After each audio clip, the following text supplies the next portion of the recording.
अस्सलाम वालेकुम नाजरीन, मैं हूं रफ़ीउल्लाह नियाज़ी। आप देख रहे हैं प्रोग्राम स्टेट अफेयर। नाजरीन, आज का जो हमारा टॉपिक है वो इंडस वाटर ट्रीटी को हम डिस्कस करेंगे। तो नाजरीन, सबसे पहले तो मैं आपको अपने मेहमानों का तारुफ कराता चलूँ। मुझे स्टूडियो में ज्वाइन किया है जनाब डॉक्टर अशरफ निज़ामी साहब, आप सीनियर तजियाकार हैं, और इनके साथ ही मुझे डॉक्टर मियाँ अब्दुल वहीद साहब, आप भी सीनियर तजियाकार हैं, उन्होंने ज्वाइन किया। और मुझे टेलीफोन लाइन पर ब्रिगेडियर रिटायर्ड लियाकत अली तूर साहब, उन्होंने ज्वाइन किया। तो नाजरीन, हमारे टॉपिक के मुताबिक हम टॉपिक से जाने से पहले कुछ मैं आप खिदमत में अर्ज़ करना चाहता हूँ कि देखें, जो पानी है ना, ये इंसानी लाइफ के लिए, जानवरों के लिए, बल्कि कायनात के एक बहुत बड़ा एक अल्लाह ताला की नेमत है। इसके बगैर हम ना तरक्की कर सकते हैं, ना जिंदा रह सकते हैं। और माजी में देखा जाए, बिल्कुल जब सिटी स्टेट थी तो उस वक़्त ये पानी की वजह से जंगें होती थी, और एक कबीला जो है ना, वो जब देखता था कि उसके पास पानी खुश्क हो रहा है तो वो दूसरी जगह तलाश करके वहाँ पे वो अपने माल मवेशी, अपना घर बार वहाँ लेके जाता जहाँ सब्जा होता था। ज़ाहिर है जहाँ पानी होता वहाँ सब्जा होता था। पाकिस्तान और जब इंडिया की पार्टीशन हुई, जब बरसगीर की पार्टीशन हुई, तो पाकिस्तान में चूँकि 6 दरिया, यानी हिंदुस्तान या बरसगीर में आप कह सकते हैं 6 दरिया थे, जिनमें से 3 जो है वो मशरकी दरिया कहलाए और 3 जो है मगरबी हुए। इन दरियाओं में सतलुज, ब्यास, रावी, चनाब, जेलम, दरिया सिंध था। तो 1960 में एक मुआहदा जो है ना वो कायम किया गया, एक मुआहदा वजूद में आया जो इंडिया और पाकिस्तान दरमियान, उसको नाम दिया गया इंडस वाटर ट्रीटी। उसके मुताबिक 3 जो मगरबी दरिया थे वो इंडिया के हिस्से में आए, जिसमें ब्यास, रावी और सतलुज था, और 3 जो मशरकी दरिया थे जिसमें सिंध है, दरिया चनाब है, और जेलम है, वो पाकिस्तान के हिस्से में आए। तो ये जो टीटी था जो 1960 में ये जो पाकिस्तान और इंडिया के दरमियान ये कायम हुआ, उसके मुताबिक दरियाओं की जो पानी की तकसीम है वो चल रही थी। लेकिन पिछले कुछ साल, 2 साल से उस वक़्त यहाँ पे एक रिजर्वेशन आई कि जब इंडिया ने अपने मजमून मकासद की तकमील के लिए दरिया चनाब पर डैम बनाने की कोशिश की, तो इसके लिए पाकिस्तान ने आवाज़ उठाई और मुख्तलिफ फोरम पे पाकिस्तान अपने तौर पर अपने नैरेटिव को जो है ना वो दुनिया के सामने प्रेजेंट किया। नाज़रीन, मैं आपको बताता चलूँ, ये जो इंडस वाटर ट्रीटी है, इसका जो गारंटर है वो वर्ल्ड बैंक है। वर्ल्ड बैंक ने की बिल्कुल निगरानी में ये ट्रीटी जो है ना वो एस्टेब्लिश हुआ, ये कायम हुआ। मगर इसका ये बाईलैटरल है, ये यानी 2 तरफा ये मुआहदा है। किसी एक जो है ना वो एक तरफा तौर पर ना इस मुआहदे को वो सस्पेंड कर सकता है, ना इसकी वायलेशन कर सकता है। अगर उन्हें वायलेशन भी करनी है तो दोनों जो कमिश्नर हैं दोनों मुल्कों के, वो बैठकर, जो उनके अंदर जो एक एग्जेक्टिव बॉडी है वो बैठकर इसको डिसाइड करेगा अगर कोई रिजर्वेशन होंगी। तो नाजरीन, मैं सबसे पहले इस टॉपिक के लिए ब्रिगेडियर लियाकत अली तूर साहब के पास जाऊंगा। ब्रिगेडियर साहब, ये जो मुआहदा है जिसको इंडस वाटर ट्रीटी कहते हैं, ये 1 साल पहले इंडिया ने वायलेशन किया है। 1 साल के बाद हम देखते हैं कि उस वक्त DGISPR साहब ने भी अपने प्रेस कॉन्फ्रेंस में ये फरमाया था कि अगर इंडिया ने हमारा पानी बंद किया तो हम उनका सांस बंद कर देंगे। अभी हम देख रहे हैं कि आज से 2 दिन पहले मुसद्दक अहमद खान जो पानी इन चीज़ों के मिनिस्टर हैं, उनके साथ अताउल्लाह ताहिर साहब जो फेडरल जो वज़ीर इत्तलाआत हैं, दोनों ने मिलकर जो प्रेस कॉन्फ्रेंस में उन्होंने कहा कि अगर कोई हमारे पानियों की तरफ हाथ अगर वो बढ़ाएगा हम हाथ काट देंगे। इस तरह हम देख रहे हैं कि आलमी दरिया मदद सब्जा करने की कीमत बहुत भारी हो सकती है। सागदार साहब भी यही बयान कर रहे हैं। फिर मैं मुसद्दक अहमद साहब को कोट करूंगा कि उन्होंने कहा कि जी इस पानी जो आबी जा रही है तो इससे 6000 लोग जो है ना वो इससे लुकमा अजल बन चुके हैं। उनमें उन्होंने ढाका की भी बात की, दूसरे एरिया की बात की। ये भी मैं अपने जो पैनलिस्ट उनसे पूछूंगा कि ये किस तनाज़ुर में उन्होंने बात की। तो इसके बाद जो हमारे पास जो टाइम बचेगा, हम इंशाल्लाह जो सेकंड हमारा एपिसोड होगा उसमें हम जो MOU है जो ईरान और अमेरिका के दरमियान, जिसके जो दोहा में कल मुज़ाकरात होने थे जो ना हो सके, उसको भी हम डिस्कस करेंगे। तो सबसे पहले मैं ब्रिगेडियर लियाकत अली तूर साहब के पास जाऊंगा। ब्रिगेडियर साहब, जरा इससे जरा हमें जो आगाह करें आपकी क्या ओपिनियन है, 1 साल के बाद इतने शद्दोमद से जोर शोर से जो वायलेशन हो चुकी है, यानी पानी उस पर डैम बन चुका है, तो अब पाकिस्तान जो है ना उसको ख्याल आया, उसको जाग आई और उसने ये स्टेटमेंट देनी शुरू कर दी। आप क्या कहते हैं इसके बारे में? बिस्मिल्लाहिर्रहमानिर्रहीम। देखिए, इस माहदे का पस मंजर जो है वो भी हमें जानना चाहिए। 1947 में जब पार्टीशन हुई थी और हिंदुस्तान को भारत का नाम दिया गया और पाकिस्तान के नाम से वजूद में आया, उस वक्त एक अंडरस्टैंडिंग थी दोनों गवर्नमेंट्स के दरमियान कि पानी का मसला जो है ये हल किया जाएगा पुरअमन तरीके से, आपस में बैठ के, कि दोनों के मफादात जो हैं वो पूरे हो सकें। अब ये सोचना चाहिए कि इरिगेशन का महकमा जो है ये बहुत पुराना महकमा है और ये 100-150 साल पुराना हो चुका था जब ये पार्टीशन हुई। तो दोनों तरफ के चीफ इंजीनियर्स, दोनों तरफ के सियासी हुक्मरान और दोनों तरफ के एडमिनिस्ट्रेटर्स, दोनों ममालिक का मफाद जो है उसको बचाने के लिए वो मैदान में आए और डिस्कशंस का एक सिलसिला शुरू हुआ। लेकिन भारत ने 10 अप्रैल 1948 को पानी बंद कर दिया पाकिस्तान के तमाम नहरों का जो उसकी तरफ से आ रहे थे। इसमें फिरोजपुर हेडवर्क की नहरें भी थीं और कुछ दूसरे इलाकों की नहरें भी थीं जो आ रही थी और उनको बंद कर दिया गया, ये कह के कि जी हम कोई पानी आपको नहीं देंगे, ये पानी हमारा है और जो मर्जी आप करें। उससे बड़ा क्राइसिस बन गया क्योंकि आपके पास एक बड़ी तादाद 10 लाख महाजरीन की थी, 5 से 7 लाख के करीब लोग शहीद हो चुके थे पार्टीशन के हंगामों में, और एक बड़ी तादाद लोगों की जो थी उसको खुराक की जरूरत थी। और अगर 10 अप्रैल को जो पानी बंद किया गया ये ना खुलता तो खरीफ की फसल बर्बाद होने का बड़ा वाज़ेह इम्कान था और पाकिस्तान एक फसल बर्बाद होने का मुतहम्मिल नहीं हो सकता था। चुनाचे फौरी तौर पर मीटिंग्स हुई, कायदे आज़म को बताया गया, माउंटबेटन से बात हुई और एक माहिदा मई के पहले हफ्ते में 1948 में हुआ जिसके अंदर ये दर्ज था कि हम पानी खोलते हैं, पानी पाकिस्तान को दिया जाएगा और जो पानी इस्तेमाल होगा उसका अबियाना भारत को मिलेगा और ये जो पानी का मसला है इसको अफ़हाम तफ़हीम से हल किया जाएगा। और उसमें डिवीजन ऑफ रिवर वाटर्स का लफ्ज़ इस्तेमाल हुआ था। चुनाचे अगले 12 साल 1948 से लेकर 1960 तक माहिरीन के वफद आते जाते रहे, पाकिस्तानी वफद दिल्ली जाते रहे और इंडियन वफद पाकिस्तान आते रहे और मीटिंग्स होती रही। लेकिन कुछ हालात पाकिस्तान के इस तरह बने कि बार बार हुकूमतें बदलने और माशाल्लाहों की वजह से और हंगामों की वजह से वो माहिदा जो था वो उसके ऊपर एक सुई से काम नहीं हो सका और वो माहिदा नहीं। ब्रिगेडियर साहब, ये 10 अप्रैल 1948 को बकौल आपके कि उन्होंने हमारा पानी बंद कर दिया, उसके बाद कौन सा फोरम बना, कौन सा मुआहदा, उसका नाम क्या था? उस वक्त वजीर आजम तो नेहरू था और भारत की जो हुकूमत है हमारे यहाँ वजीर आजम नहीं, कोई ऐसा ट्रीटी जिस तरह इंडस वाटर ट्रीटी 1960 में इस तरह का कोई ट्रीटी हुआ था या सिर्फ एक डायलॉग होकर उन्होंने एक आपस में MOU जो साइन कर लिया? एक अबूरी मुआहदा हो गया था 1948 में कि पानी वो खोलेंगे, पानी मिलेगा पाकिस्तान को। उसका नाम क्या रखा? उसका नाम कहीं ये डिवीजन वाटर रिवर तो नहीं रखा गया? उसका जो अबूरी उसका ये लिखा गया था कि रिवर वाटर्स की डिवीजन जो है उसके बारे में फैसला होगा और वो म्यूचुअल अंडरस्टैंडिंग से होगा। जी ठीक। फिर इसके बाद वर्ल्ड बैंक बीच में आया, अमरीकी माहिरीन बीच में आए और फैसला हुआ 1960 में कि 3 मशरकी दरिया जो हैं वो भारत को मिलेंगे और 3 जो मगरबी दरिया हैं वो पाकिस्तान को मिलेंगे।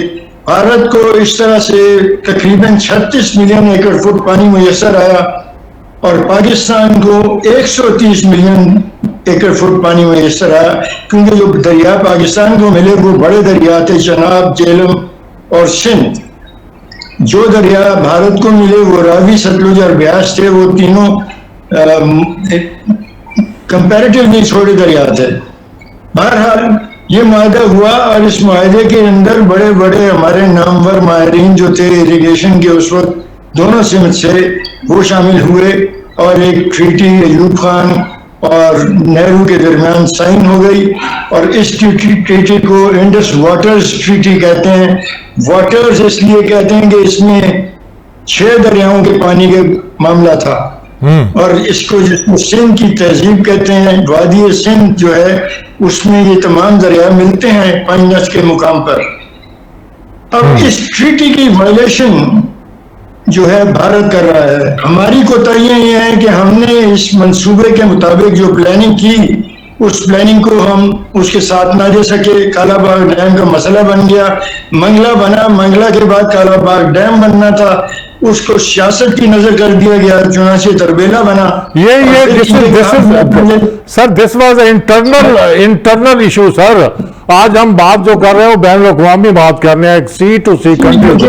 मैं आपकी तरफ आता हूँ, मैं जरा डॉक्टर निजामी साहब का टेक ले लूं सर। मैं आता हूँ डॉक्टर साहब, ये जिस तरह ब्रिगेडियर साहब फरमा रहे हैं कि ये इंडस वाटर ट्रीटी से पहले भी एक अबूरी मुआहदा बना, यानी 10 अप्रैल 1948 को इंडिया ने हमारी नहरों का पानी बंद कर दिया।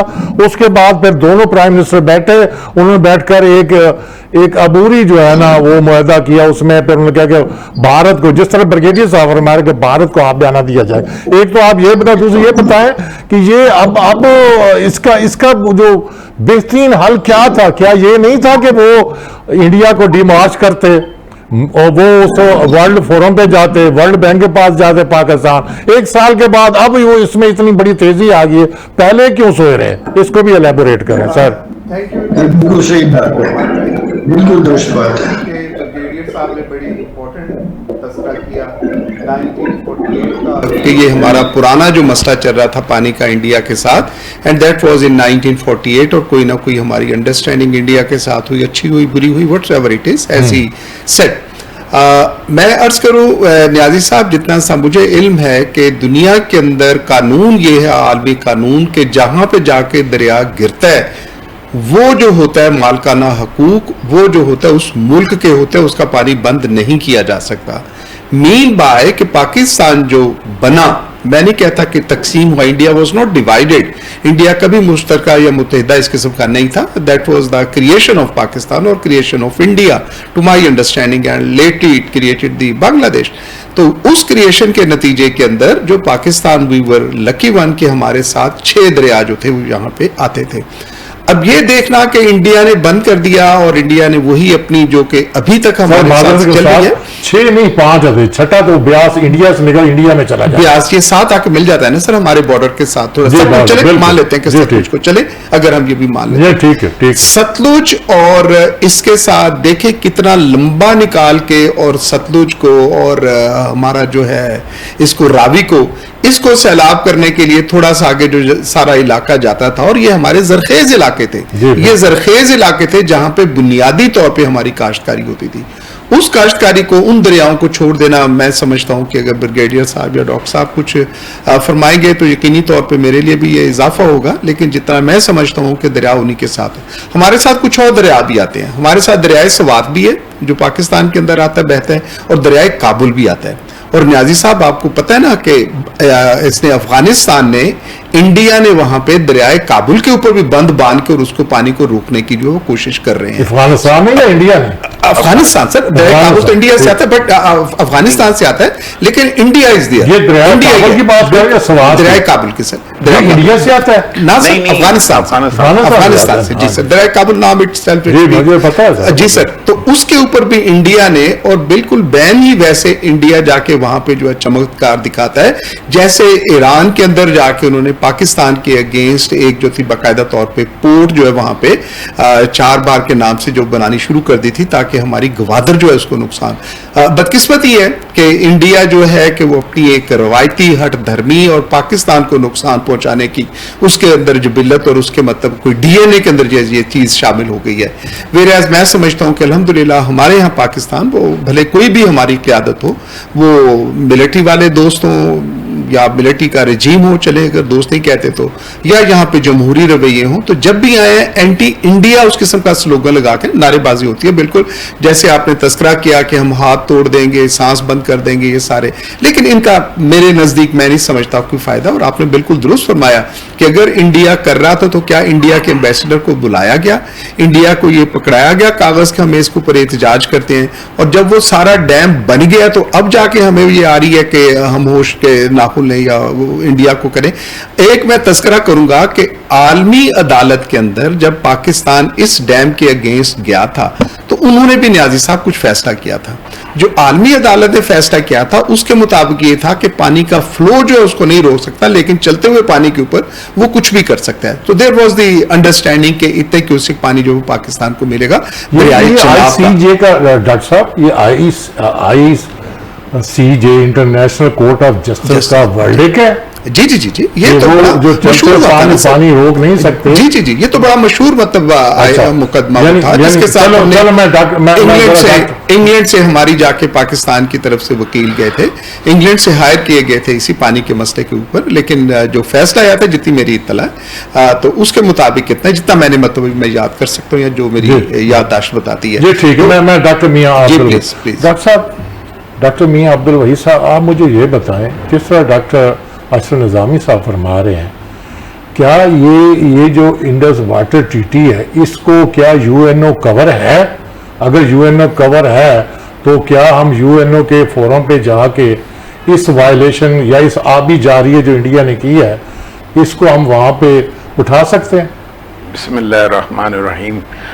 शुक्रिया आपका और मेरे पेशे रो, जिस तरह से डॉक्टर साहब ने और बबीरी साहब ने इंतहाई अहमियत की बातें फरमाई हैं, और मैं भी कोशिश करूँगा कि इसी को कंटिन्यू करूँ। बात यह है कि जो आप फरमा रहे हैं, सबसे पहला तो हमारा इसको बनता यही है कि वर्ल्ड बैंक के पास इसको हम टेकअप करें इस इशू को। हाँ, उसके बाद फिर आप इसको यूएनओ में भी लेके जा सकते हैं। Now it's the right time कि जी आज आपकी बात पूरी दुनिया में सुनी जाती है। आज जो है पाकिस्तान का इमेज जो है बड़ा सॉफ्ट है, और ऐसा इमेज है कि पाकिस्तान एक जो जिसके ऊपर एक बड़ा इल्ज़ाम इंडिया और इसराइल और कई दूसरे मुल्क लगाते थे कि ये दहशतगर्द मुल्क इसको करार दिया जाए, उससे आप निकल आए हैं अल्हम्दुलिल्लाह। और ये आपकी बहादुर फौज ने ये कारनामे भी सर अंजाम दिया है, और आज आपको इसके ऊपर नोबेल प्राइज के लिए भी जो है मुमालिक ने, और इंशाअल्लाह अज़ीज़ वो दिन भी दूर नहीं कि जब आपको ये नोबेल प्राइज भी इंशाअल्लाह अज़ीज़ पे आप पीस मेकर हैं, और आपने एक पूरी दुनिया के अंदर एक जंग को जो है और आपने रोका है कि जो वर्ल्ड वार आपकी जो है अब बड़ी नज़दीक थी, और आपने उसमें अपना कलीदी किरदार अदा किया है।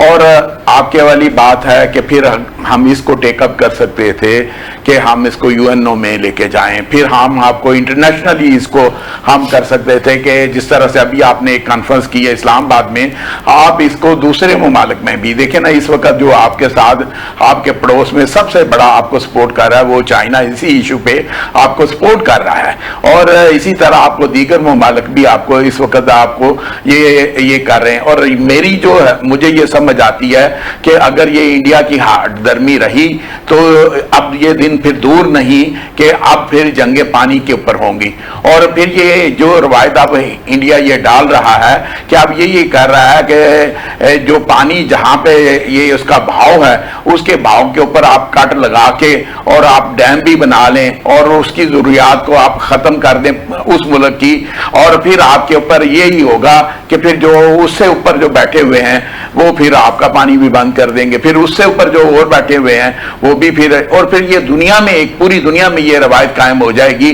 कि जो फिर नीचे पानी जहां जा रहा है और उसको रास्ते में उसको रोक दिया जाए और उसको जो है वो प्यासा मार दिया जाए। तो ये इस तरह से ये एक रवायत जो इंडिया जो इसने डाली है इसको खत्म होना चाहिए, और इसके लिए जिस तरह आपने भी फरमाया एक तो वर्ल्ड बैंक भी है और दूसरा यूएन में भी है, फिर ओआईसी में भी आप इसको टेकअप कर सकते हैं, और दीगर भी और बहुत सारे फोरम हैं जो इनके ऊपर आप अपने मंदुबीन जो है ना उसको भेजें, ताकि जो इंडिया का जो मौक़िफ़ है वो सुनाना जाए और आपका मौक़िफ़ को वो जो तायद हासिल हो और उसके ऊपर आप काम करें। ये बड़ी ज़रूरत है हमें इस अमर की कि हम इसको जितना भी पोलिटिसाइज इसको कर सकते हैं वो उसको करें, और इससे जो है हमारी, चूंकि ये हमारी जो है वो जो है हमारी रेड लाइन है, और इसको इंडिया को किसी सूरत में क्रॉस नहीं करना चाहिए। हमें इसके ऊपर काम करने की बड़ी अशद जरूरत है। और फिर ये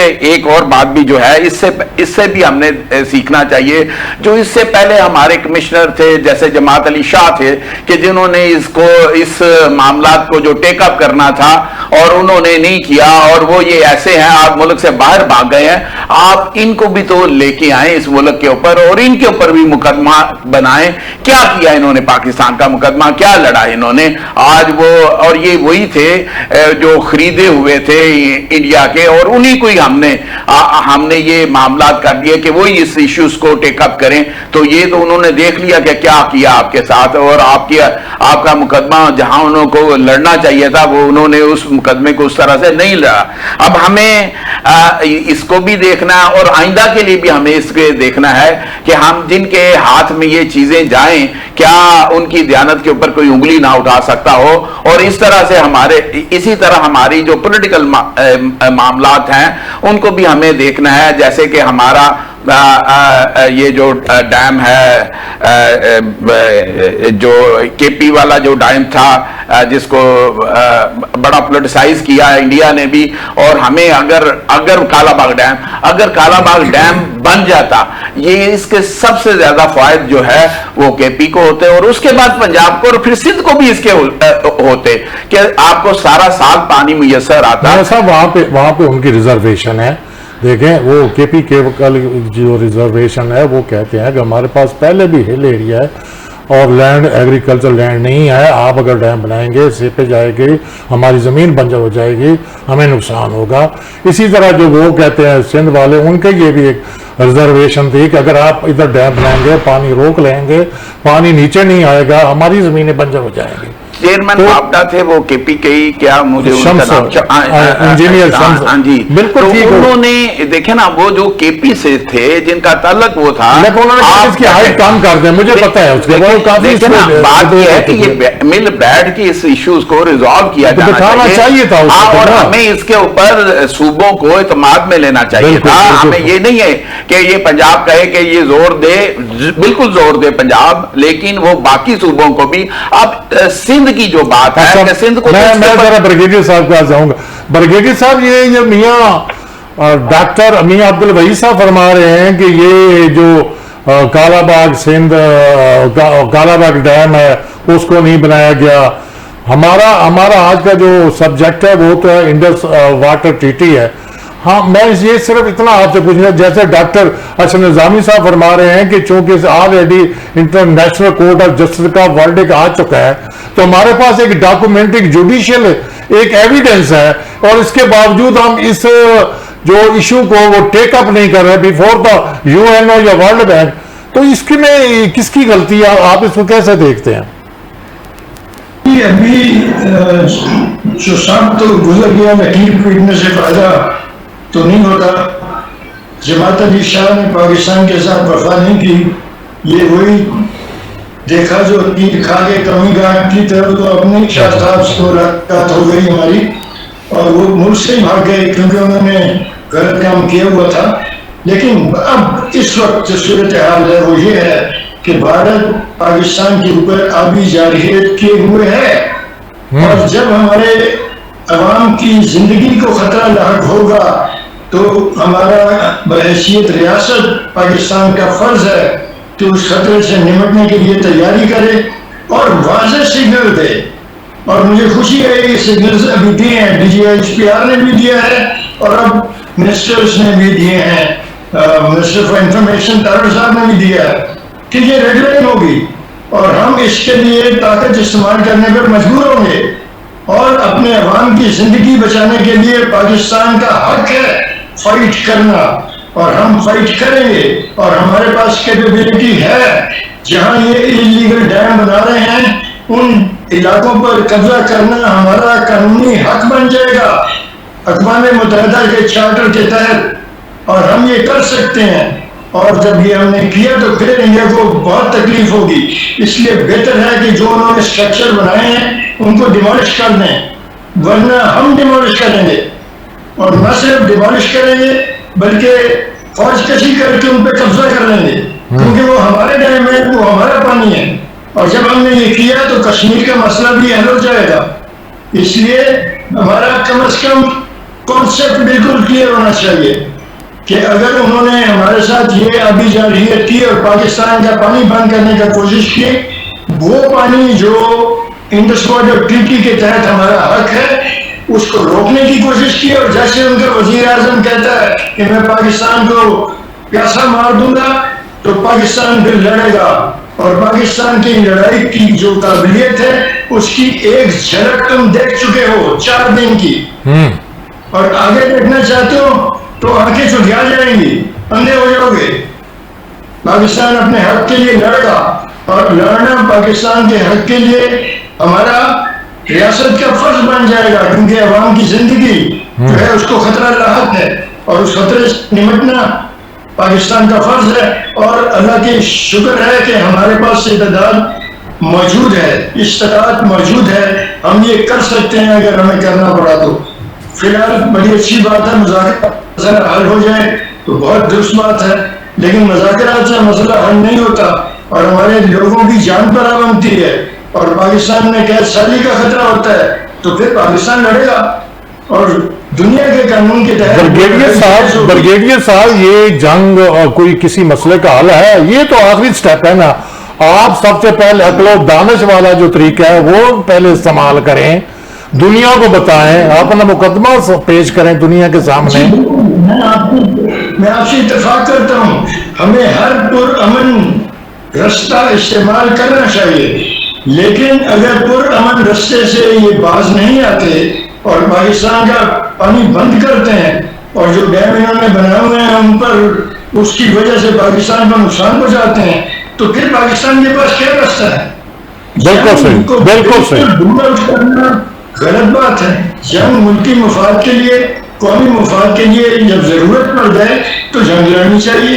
क्यों लड़ेंगे हम? वो रोज हमें धमकियां देते हैं जंग की, रोज हमें कहते हैं कि हम वो कर देंगे, हम वो कर देंगे, हम वो लाइटनिंग स्पीड के साथ सिंदूर 2 या सिंदूर 3 करेंगे, तो आए ना फिर करें।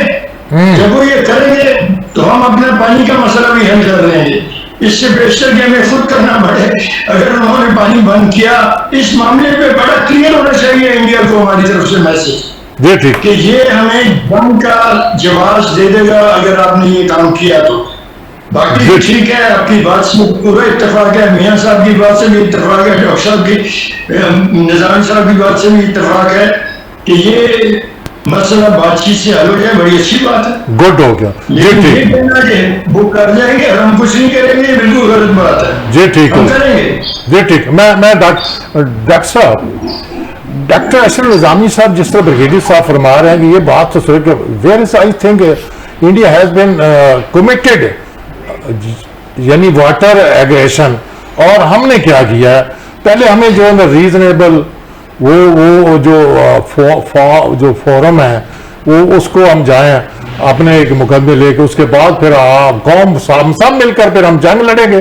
फिर देखे पानी के बगैर तो हमारी जिंदगी जो है ना वो महफूज नहीं हो सकती, फिर तो हम लड़ेंगे। ऐसे ही देखिए नियाज़ी साहब, एक तो मैं एग्री करता हूँ, ब्रिगेडियर साहब ने बिल्कुल दुरुस्त फरमाया कि अगर हमारा अज़ली दुश्मन, मैं लफ्ज़ ये बहुत खुशी से इस्तेमाल नहीं कर रहा, लेकिन उसके रवैये ऐसे इंडिया के कि उसके लिए ये लफ्ज़ यूज़ किया जा सकता है। उसका prime minister is not a normal man, mister Modi is not a normal man at all.